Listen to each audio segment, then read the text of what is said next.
back, he brings the horse back in. The horse is crying the biggest tears you've ever seen. The bartender says, you know, aren't you the guy that was here 2 years ago and made him laugh? He said, yeah. He said, well, how in the world did you make him cry? He said, well, when I was here the first time to make the horse laugh, I told him my penis was bigger than his. And he said, the second time, I took him out back and showed him.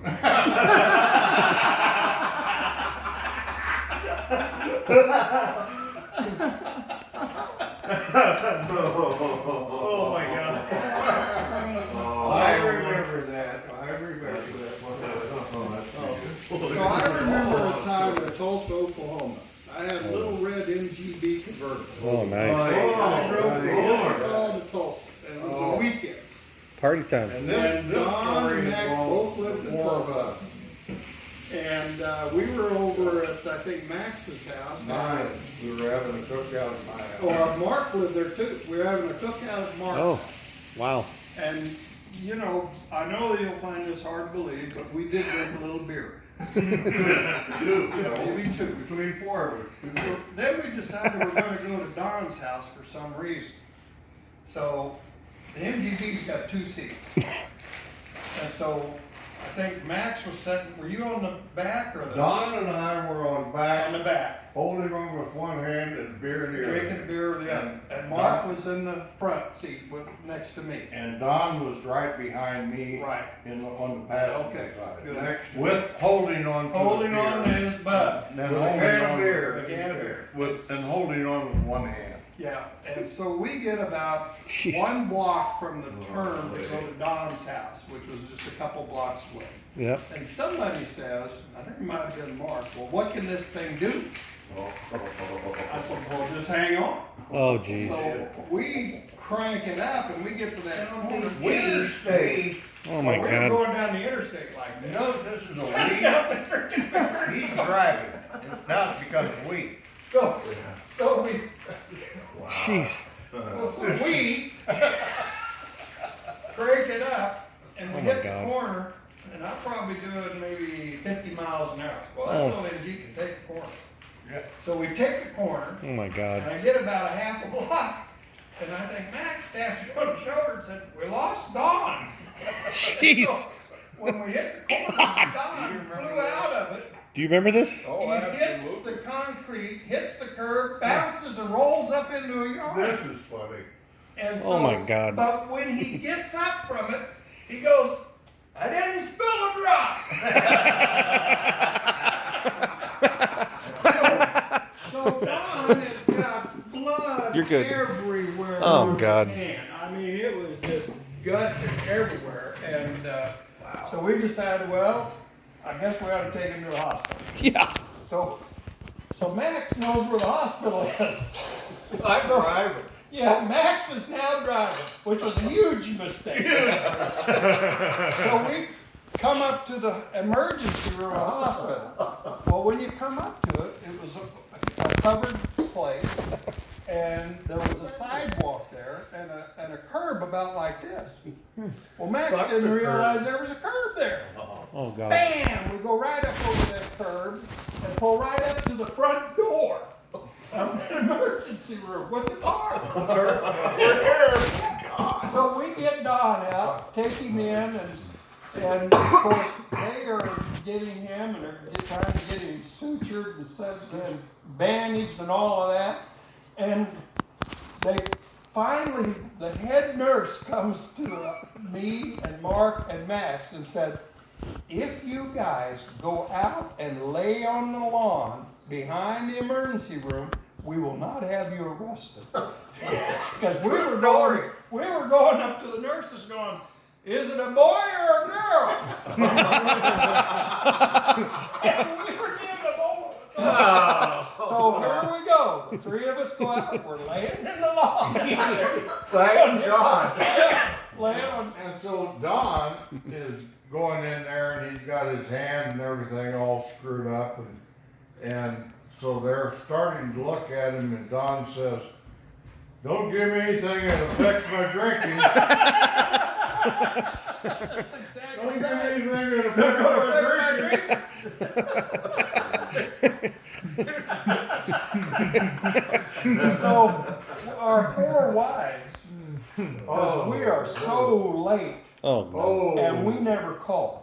Oh. And boy, when we got back to the house, now I was single, but their wives were not happy with it. And where our house is where we live. Yeah, it was, There was retribution there, boy. yeah, fortunately I was single, so You're good. You can do what you I was want. just the driver.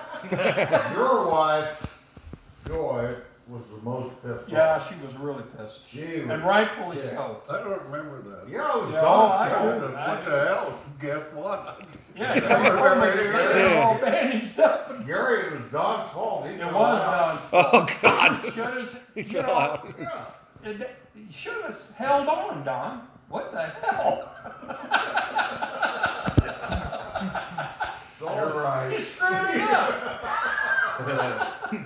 That was funny because I saw Don go, zip.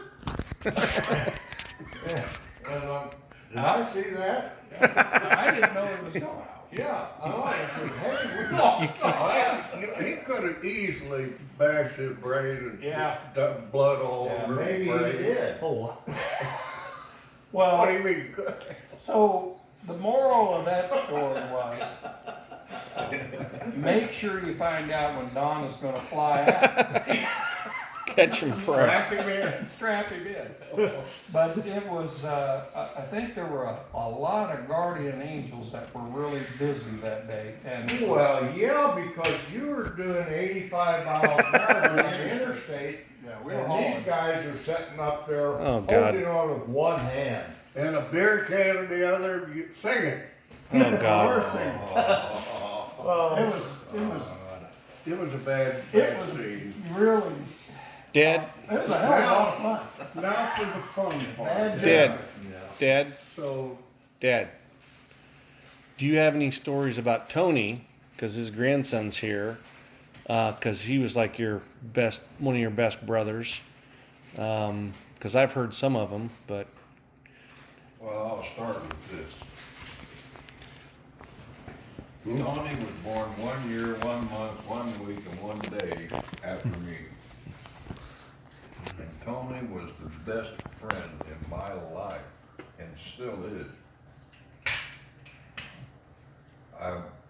When I go to church, and I frequently pray that Tony is in heaven and that the Lord takes me up so that we can get back together. It's very frequent. But we did so much together. We would hike 6 miles and go fishing at Walnut Creek.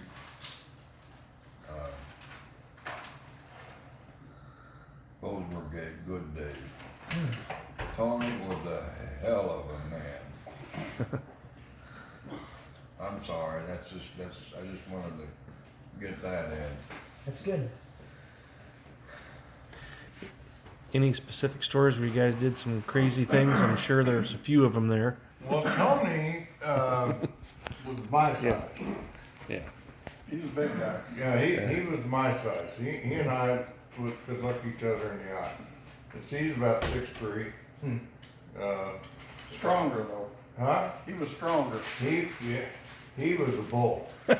And he was my protector. When I went to the seminary, he was a senior, and I was a freshman. And I was only 12 years old when I was a freshman. I'd skipped the 8th grade, and I had no business being there. I didn't want to be there. Mom wanted me to be there. What are you gonna do?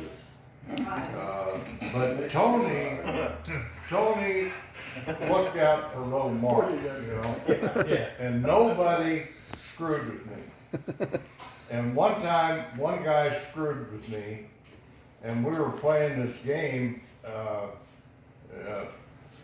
and it was called Dog Patch, and we took a half and played soccer ball. Tony and you. And any size of wood plank or club, Good you looking could young get, guy. and that's how you pass the Yeah.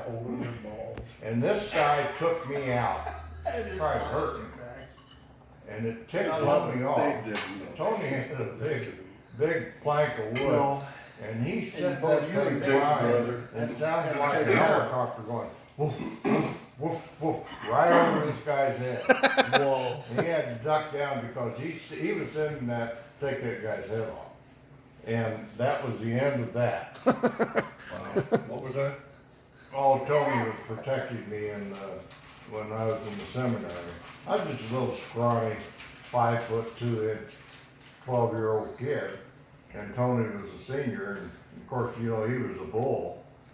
And he did protect me, and that was really, I mean, he was my bodyguard. Really appreciated that. He was cool. And he was good looking, had blonde hair, he had an affable personality, he laughed all the time. You know, kind of like we do, you know. I mean, there's not a lot of. You're gonna wanna see that photo. Our personalities are about the same. And Tony would laugh, you know. That is a price. Oh, we had fun. I remember the hors d'oeuvres. Hors d'oeuvres. The hors d'oeuvres started in their house in Fort Morgan. And, I don't know, I think was it Tony started the hors d'oeuvres? I don't even know how that started. Well, it was that It one was night. New Year's Eve that we did it, or whenever, and, Yeah. and then Christmas Eve, then we kind of moved it to Christmas Eve, and that was a cool. Well, there was a guy that was visiting your house one night, I gotta take a photo. and we were waiting for him to leave so we could make the hors d'oeuvres. And we were busy, I don't know if you remember this. So this guy kept hanging around, it was one of you guys' buddies, and he kept hanging around. So I went in and got my pajamas on and came back. Oh, I think I know who I that. said, "Time to go to bed." I think I know who that. All right, yeah. It was the thing that wouldn't leave. And yeah, we did that several times. You know, I can remember Joyce and I, when I was president of community college, we would entertain people, particularly for fundraising things. But invariably, there would always be a couple that would never go home. And finally, I got to the point where I would say, well, Joyce, let's go to bed so these good people can go home.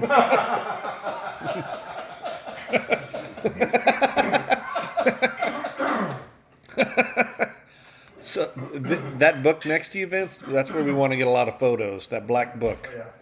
Yeah. I've not seen any of those. I want to get all of those. Wow. Yeah. Oof.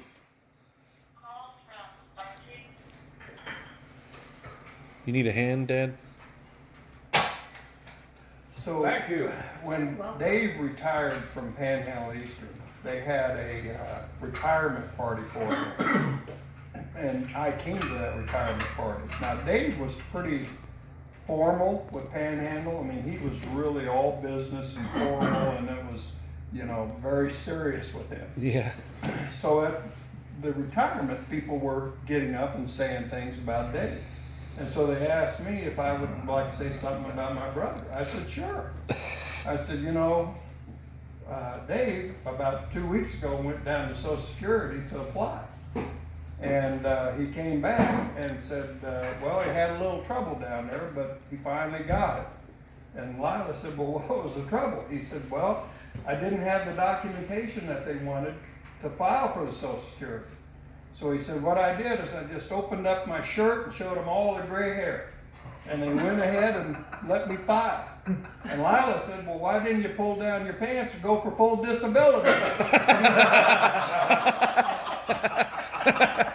And all of those people started laughing, and Dave was embarrassed.